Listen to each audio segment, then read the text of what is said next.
Sa mga adik sa Mobile Legends dyan, hanggat sa hindi lumuluwa ang mata, tuloy ang laro. Hanggat sa hindi namamaga ang mata, email ng email. Ang kailangan mo kasi dyan, pagpuyatan mo para tumaas ang rank mo.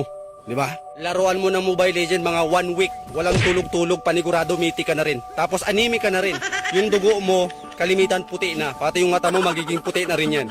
Pagkagising sa umaga, email agad. Pagkasapit ng tanghali, email. Pagka break time mo sa trabaho, email. Pagka-uwi mo ng bahay bago ka matulog, pag ka na matulog, mag-email ka na lang hanggang madaling araw. Ha? Para puyat na puyat ka. Para maga na maga yung mata mo talaga. At least, hindi man tumaas yung rank mo, tumaas naman yung ano mo, yung eyebag mo. Dapat kasi niyan, nakapokus ka lang sa Mobile Legend. Kahit na may trabaho ka, mag-Mobile Legend ka pa rin. Para tanggalin ka na sa trabaho mo. Ha? Yung iba nga kapag naglaro ng Mobile Legend, talagang may kasamang puso eh. Kahit na inaaway na ng asawa, tuloy pa rin ang laro. Anong asawa-asawa? Mobile Legend to, asawa ka lang. Oh, marami akong kilalang ganyan. Mobile lang ng mobile hanggang madaling araw. Tuloy-tuloy ang laro.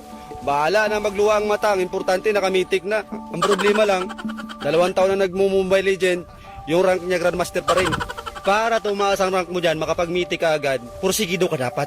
Kahit na may inuutos sa'yo, huwag mo sundin, mag-Mobile Legend ka na lang. Mag-Mobile Legend, kahit na pinapasain ka, wag. Hugas ka ng plato, wag, mag-Mobile Legend ka na lang. Tapos magkain ka yan. Kain ka na lang, tapos huwag ka na mahugas ng plato. Yung kaibigan ko nga talagang pinagpursigihan niya. Nakaabot siya ng mythic na siya ngayon, pero yung tsura niya, hindi na may tsurahan talaga. Mythic-tic na rin yung tsura niya. At least deserve niya yun. Ikaw ba naman maglaro ng walang tulog-tulog, umaga hanggang gabi, hanggang umaga ulit. At least, kita yung resulta, di ba? Nakapag-mythic na siya. Tignan nyo naman yung tsura. Malalim na yung mata, luluwa na, namumula na. At least, nakita nyo naman yung resulta, di ba? Sulit yung result eh. Huwag ka nang tumulong sa mga gawaing bahay. Mag-Mobile Legend ka na lang. Total, makapal naman yung mukha mo eh. Pag tinawag ka magkain, kain ka na lang. Huwag ka namang tulong, magwalis, wag na. Pagkagising mo sa umaga, Mobile Legend agad. Tapos kapi-kapi lang, mindset ba? Habang kumakapi, Mobile Legend, bakbak, atak talaga. Kahit na sinisir mo ng huwag mo intindihin yun. Kain ka na lang.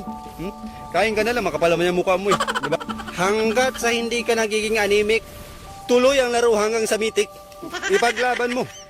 Ipaglaban mo yung laro mo. Dapat nakapokus ka lang eh. Nakapokus ka sa cellphone mo, nakatuto ka lang doon. Kahit na may trabaho ka, wag mo intindihin yun. Focus ka lang sa Mobile Legend. Ha? O baka mamaya matalo ka na naman, kami na naman sisihin mo. Baka isipin mo naman, nangingialam ako, wag. Request lang sa akin to. Nag-Mobile Legend rin ako pero naka-mindset ako ba? Yung tamang pitix-pitix lang, pero itong mga iba talagang adik na adik eh. Anong pipiliin mo? Pamilya o Mobile Legend? Malamang Mobile Legend, makapal yung mukha mo eh. Kupal ka eh, di ba? Mobile Legend pipiliin mo. Kasi yung mindset mo, pangit. Yan. Kaya Mobile Legends yung pipiliin mo. Anong trabaho? Huwag namang trabaho. Mag-Mobile Legends na lang. Anong takot sa... Walang takot-takot sa asawa. Pag sinita ng asawa, bakbakan mo laro. Stress reliever ba?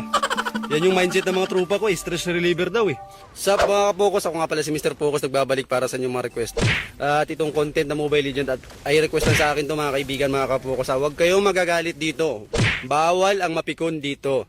So kung tatamaan kayo, pasensyahan tayo dahil ako nagmo-Mobile Legend rin naman ako. Pero kinukontrol-control ko lang. Hindi na rin yung inaabot talaga na madaling araw para mga immortal talaga yun. Ha? Yun mga ka-Focus, so lagi lang tayo nakapokus. Dapat mindset natin sa buhay, dapat pamilya first. Ha? Before anything else. So yun, God bless sa inyo lahat.